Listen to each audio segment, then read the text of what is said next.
प्रिय बच्चों, सुप्रभातम।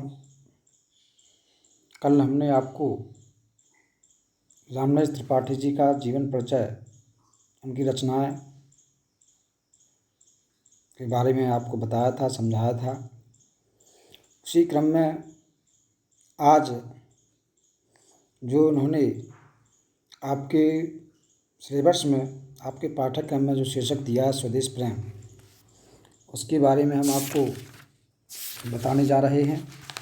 उसकी व्याख्या आप लोग ध्यान से सुनें और ध्यान से समझें। अतुलनीय जिनके प्रताप का साक्षी है प्रत्यक्ष दिवाकर, घूम घूम कर देख चुका है जिनकी निर्मल कीर्ति निशाकर। देख चुके हैं जिनका वैभव ये नभ के अनंत तारागण, अगणित बार सुन चुका है नभ जिनका विजय घोष रण गर्जन। तो सबसे पहले संदर्भ प्रस्तुत पद्यांश हमारी पाठ्य पुस्तक हिंदी काव्य खंड के स्वदेश प्रेम नामक शीर्षक से लिया गया है और यह कवि रामनरेश त्रिपाठी जी द्वारा रचित है। और जो स्वदेश प्रेम है, ये जो उनकी रचना है स्वप्न नामक रचना से लिया गया है। और ये स्वप्न जो है वो क्या है, कौन सी विधा है, काव्य खंड।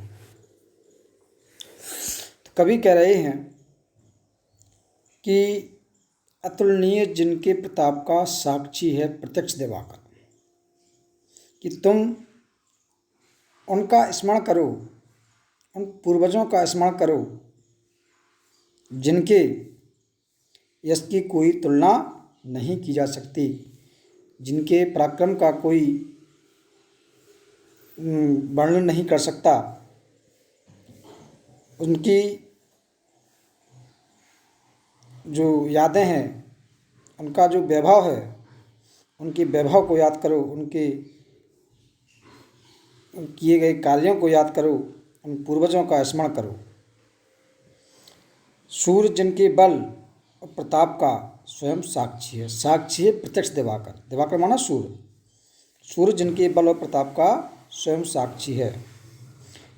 हमारे पूर्वज तो ऐसे थे जिनकी निर्मल और स्वच्छ कीर्ति को चंद्रमा भी पूरे विश्व में घूम घूम कर देख चुका हो। घूम घूम कर देख चुका है जिनकी निर्मल कीर्ति निशाकर।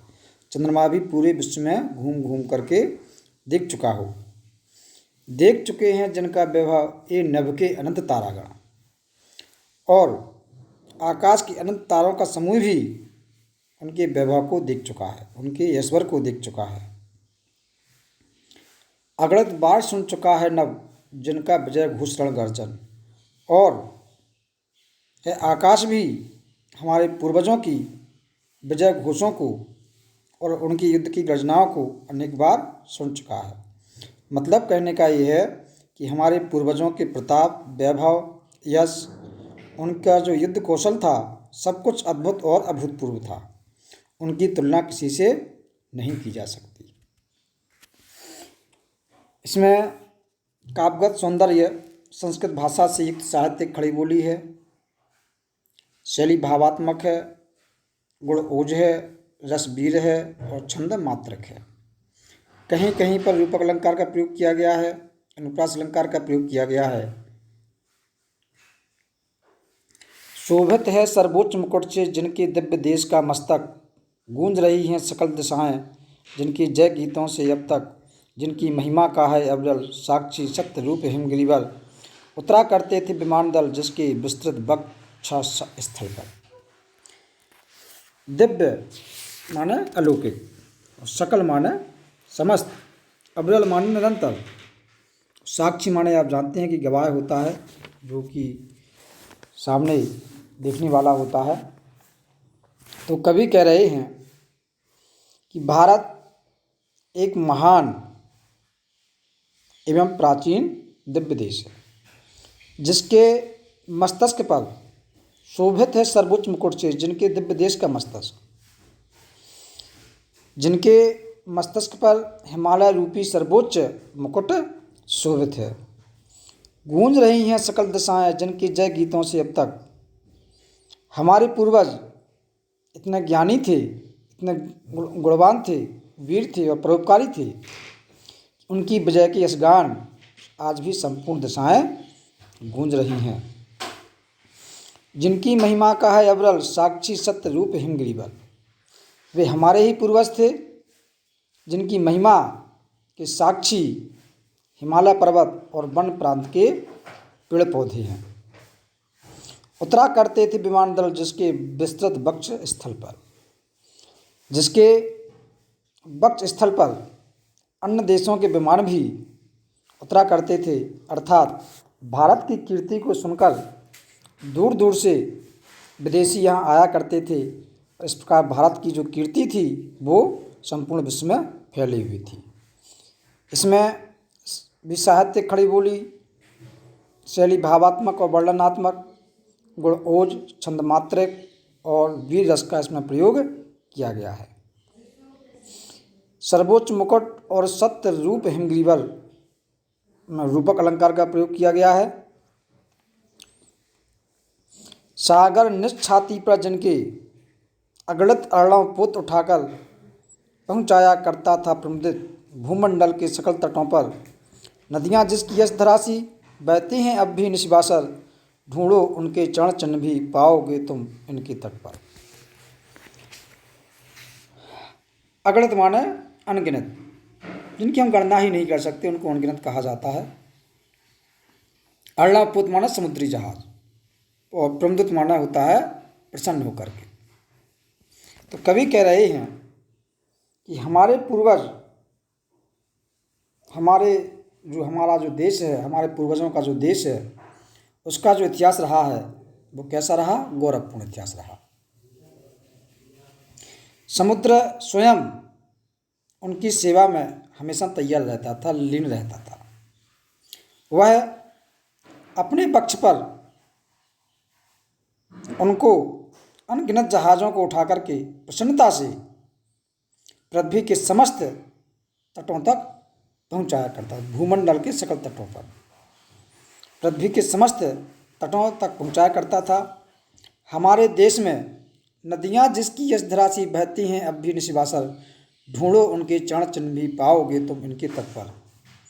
हमारे देश में दिन रात बहने वाली नदियों को देख कर के ऐसा लगता है कि मानो वे हमारे पूर्वजों का यशगान कर रही हों। धन्य थे वे हमारे पूर्वज जिन्होंने अपने समय में हमारे देश का गौरवान्वित रूप देखा। आज भी माना जाता है, कवि कह रहे हैं कि उनके चरण चिन्ह नदियों और समुद्र के तटों पर मिल जाएंगे, अर्थात पूर्वजों के समान व्यवहार करने से आज भी हमें उसी यश की प्राप्ति हो सकती है जो उनको प्राप्त थी। इसमें भी वही है, साहित्यिक खड़ी बोली, शैली भावात्मक, गुण ओज, रसवीर और छंद मात्रिक। और जो यहाँ पर शब्द आया है यश धरासी, यहाँ पर उपमा अलंकार है, क्योंकि उपमेय में उपमान की समानता को व्यक्त किया गया है। और अनुप्रास अलंकार भी कहीं कहीं पर हैं, अगणित अर्णव, चरण चिन्ह, ऐसे इस प्रकार से। चौथा है, विश्वत रेखा का वासी जो जीता है नित्य हाँप हाँप कर, रखता है अनुराग अलौकिक यह भी अपनी मातृभूमि पर। ध्रुववासी जो हिम में तम में जी लेता है काँप काँप कर, वह भी अपनी मातृभूमि पर कर देता है प्राण न्यौछावर। विश्वत रेखा, भूमध्य रेखा, विश्वत रेखा माना होता है भूमध्य रेखा। तो कवि कह रहे हैं कि अपने देश से असीम प्रेम करने की प्रेरणा देता हुआ कवि कह रहा है कि विश्वत रेखा का वह भूभाग, वह हिस्सा जहाँ असहनीय गर्मी पड़ती है, लेकिन वहाँ के लोग अपनी ज़मीन से, अपने क्षेत्र से प्रेम करते हुए वहाँ पर उस गर्मी में भी हाँप हाँप करके अपना जीवन बिताते हैं, लेकिन वो वहाँ से कहीं नहीं जाते क्योंकि उनको अपनी उस मातृभूमि से प्रेम है। और इतने भी कष्ट सहने पर भी अपनी मातृभूमि से अधिक लगाव रखते हैं। उनका अपनी मातृभूमि के प्रति प्रेम अतुलनीय होता है। वे गर्मी की मार से परेशान होने पर भी कहीं पर बसने की भी नहीं सोचते हैं।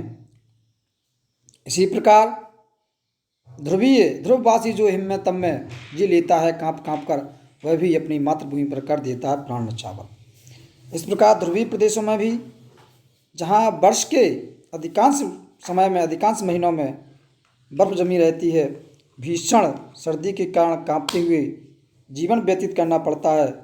सर्दी होती है, कोहरा लगता है, धुंध रहती है, लेकिन उस कठिन परिस्थितियों में भी वे अपनी उसी मातृभूमि पर रहते हैं और वो उसी अपनी मातृभूमि पर रह कर के अपने प्राणों को न्यौछावर कर देते हैं। असहनीय शारीरिक कष्ट सहते हुए भी वहीं पर रहना पसंद करते हैं। इसका सीधा सा कारण यह है कि अपनी मातृभूमि के प्रति अटूट प्रेम ही तो है। यहाँ के निवासी शत्रुओं से रक्षा करते हुए अपनी मातृभूमि के लिए अपनी जान तक भी लगा देते हैं। भाषा सरल खड़ी बोली, शैली भावात्मक, गुण ओज और रस वीर का प्रयोग किया गया है। छंद मात्रिक है। तुम तो हे प्रिय बंधु स्वर्गसी, सुखद सकल वैभवों की आकर, धरा श्रीमणि मातृभूमि में धन्य हुए हो जीवन पाकर। तुम जिसका जल अन्न ग्रहण कर बड़े हुए, लेकर जिसकी रज तन रहते कैसे तज दोगे उसको, हे वीरों के वंशज। वैभवों की आकर माने नाना प्रकार के सुखों की खान। तो कवि कह रहे हैं कि हे प्रिय बंधु, हे भाई, तुमने यहाँ पर जीवन पाया है। वह धरा और पृथ्वी और भारत भूमि स्वर्ग के समान सुख देने वाली और संपूर्ण सुखों की खान है। और पृथ्वी का वह भाग जहाँ तुमने जन्म लिया है, वह सभी धराखंडों में सबसे श्रेष्ठ है। तुम्हारी मातृभूमि धरा शिरोमणि है। ऐसी धरती पर जन्म लेकर तुम धन्य हुए हो, जिस देश के अन्न जल को ग्रहण करके तथा जिस देश में धूल मिट्टी में खेल करके तुम बड़े हुए हो। हे वीरों के वंशज, उस देश को शरीर रहते हुए कैसे छोड़ दोगे। अपने देश से प्रेम करो तथा उसका त्याग मत करो, क्योंकि इस मातृभूमि की रक्षा करना तुम्हारा पुनीत कर्तव्य है। तन रहते कैसे तज दोगे, अपने शरीर रहते हुए कैसे उसको छोड़ दोगे। अतः अपने देश से प्रेम करो, हे वीरों के वंशज। भाषा खड़ी बोली है, शैली भावात्मक है, गुण ओज है, रसवीर है और छंद मात्रक है। लगभग जो काव्यगत सौंदर्य है वो ये थोड़ा अलंकार में थोड़ा अंतर हो जाता है। इसमें अनुप्रास अलंकार भी आया है कहीं कहीं पर, उपमा अलंकार भी आया है कहीं कहीं पर। जब तक साथ एक भी दम हो अवशिष्ट एक भी धड़कन, रखो आत्मगौरव से ऊंची पलकें, ऊंचा सर ऊंचा मन। एक बूंद भी रक्त शेष हो जब तक मन में है शत्रुंजय, दीन वचन मुख से ना उचारो, मानो नहीं मृत्यु का भी भय। इसमें कबीर ने स्वाभिमान के साथ जीवन जीने का संदेश दिया है। दम माने सांस, अवशिष्ट माने बाकी, और शत्रुंजय माने शत्रुओं को जीतने वाला, और चारों माने बोलना। तो कवि कह रहा है कि जब तक साथ एक भी दम हो अवशिष्ट एक भी धड़कन, कि मातृभूमि से प्रेम रखने वाले मेरे भाई, तब अपनी अंतिम सांस तक, जब तक जीवित हो, जब तक सांस चल रही है, जब तक अपने आत्मगौरव की रक्षा करो। जब तक तुम्हारा दिल धड़क रहा है, एक भी धड़कन की धड़कने तक अपने आत्मगौरव की रक्षा करो। पलकों को किसी के भय से या दबाव से गिरने मत दो, और अपना मस्तिष्क किसी के सामने मत झुकाओ। उसे सदैव ऊंचा रखो। किसको? अपने मस्तिष्क को, अपनी सोच को, अपने विचारों को, और अपने मन को भी ऊंचा रखो। एक बूंद भी रक्त शेष हो जब तक मन में हो शत्रुंजय, दीन वचन मुख से ना उचारो, मानो नहीं मृत्यु का भी है।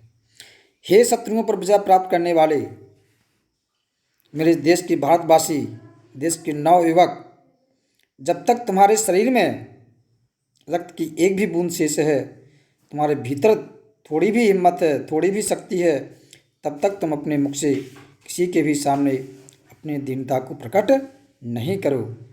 तुम्हें शत्रु के सामने मृत्यु का भय नहीं, मृत्यु का एहसास नहीं होने देना है।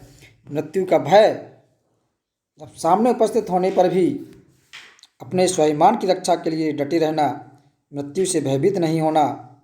इस शरीर को तुम फिर से प्राप्त कर सकते हो। जीवन और मृत्यु तो चक्रवात, इसमें चलता रहता है चक्रवात, और आपको इसीलिए अपने स्वाभिमान की रक्षा आपको सबसे पहले करनी होगी। भाषा खड़ी बोली, शैली भावात्मक, गुण ओज और वीर रस छंद मात्रक है। कहीं कहीं पर निप्रास अलंकार का प्रयोग किया गया है। निर्भय स्वागत करो मृत्यु का, मृत्यु एक है विश्राम स्थल। जहाँ वीरों जीव जहाँ से फिर चलता है, धारण करना जीवन संबल। मृत्यु एक सरिता है जिसमें श्रम से कातर जीव नहाकर फिर नूतन धारण करता है काया रूपी वस्त्र बहाकर। कभी इसमें अपने देश की रक्षा करने हेतु अपना सब कुछ समर्पित करने के लिए कह रहा है, और कह रहा है यदि देश की रक्षा करते हुए यदि मृत्यु भी हमारी हो जाती है तो वह भी सबसे अच्छी है, श्रेष्ठकर है। कवि कह रहे हैं कि हे देशवासियों, मृत्यु का तुम बिना डर के निर्भय होकर के स्वागत करो, क्योंकि मृत्यु एक ऐसा स्थान है जहाँ पर आप चिर शांति को प्राप्त करते हो। यह एक विश्राम स्थल है। मृत्यु के बाद जीव जहाँ से फिर चलता है, धारण करना जीवन संबल। मृत्यु एक सरिता है जिसमें श्रम से कातर जीव नहाकर।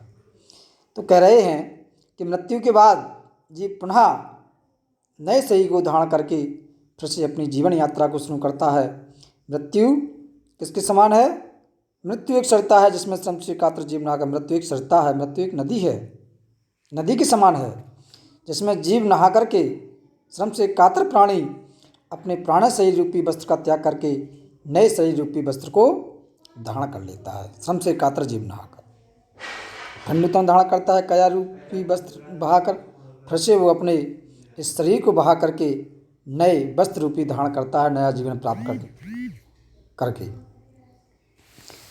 तो कवि का तात्पर्य यह है कि कर्म करने के लिए जीव शरीर धारण करता है, और संसार में जब वह थक जाता है, मतलब जब उसकी मृत्यु हो जाती है, तो मृत्यु के बाद नए शरीर को नई शक्ति के साथ धारण करके पुनः अपनी जीवन यात्रा को शुरू करता है, और मृत्यु का वर्ण करके अपने प्राणी काया रूपी वस्त्र को छोड़ करके पुनः नए शरीर रूपी वस्त्र को धारण कर लेता है। अतः मृत्यु का स्वागत उल्लास और उत्साह से करना चाहिए।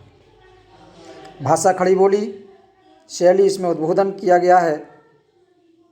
गुण प्रसाद है, रसवीर है और छंद मात्रक है। जीव जहाँ धारण कर नवजीवन, यहाँ पर अनुप्रास अलंकार का प्रयोग किया गया है। मृत्यु एक सरिता है, यहाँ पर रूपक अलंकार का प्रयोग किया गया है। अब लास्ट है, सच्चा प्रेम वही है जिसकी तृप्ति आत्मबलि पर हो निर्भर। त्याग बिना प्राण प्रेम है, करो प्रेम पर प्राण नछावर। देश प्रेम वह पुण्य क्षेत्र है, अमल असीम त्याग से विलसित। आत्मा के विकास से जिसमें मनुष्यता होती है विकसित। तृप्त माने संतोष, आत्मबल माने आत्मसमर्पण, निष्प्राण माने प्राण रहित, पुण्य क्षेत्र माने पवित्र स्थान, अमल माने निर्मल, विलसित माने सूर्य। इसमें कवि ने सच्चे देश प्रेम के लिए त्याग और बलिदान जैसे गुणों का होना उन्होंने आवश्यक बताया है। तो कवि कह रहे हैं कि सच्चा प्रेम उसे कहा जाता है जिसमें आत्मसमर्पण की भावना कूट कूट करके भरी हो। अर्थात आत्मसमर्पण के अभाव में प्रेम को सच्चा नहीं कहा जा सकता। सच्चे प्रेम को पाने के लिए आत्म बलिदान भी देना पड़े तो संकोच नहीं करना चाहिए। त्याग बिना निष्प्राण प्रेम है, करो प्रेम पर प्राण नछावर।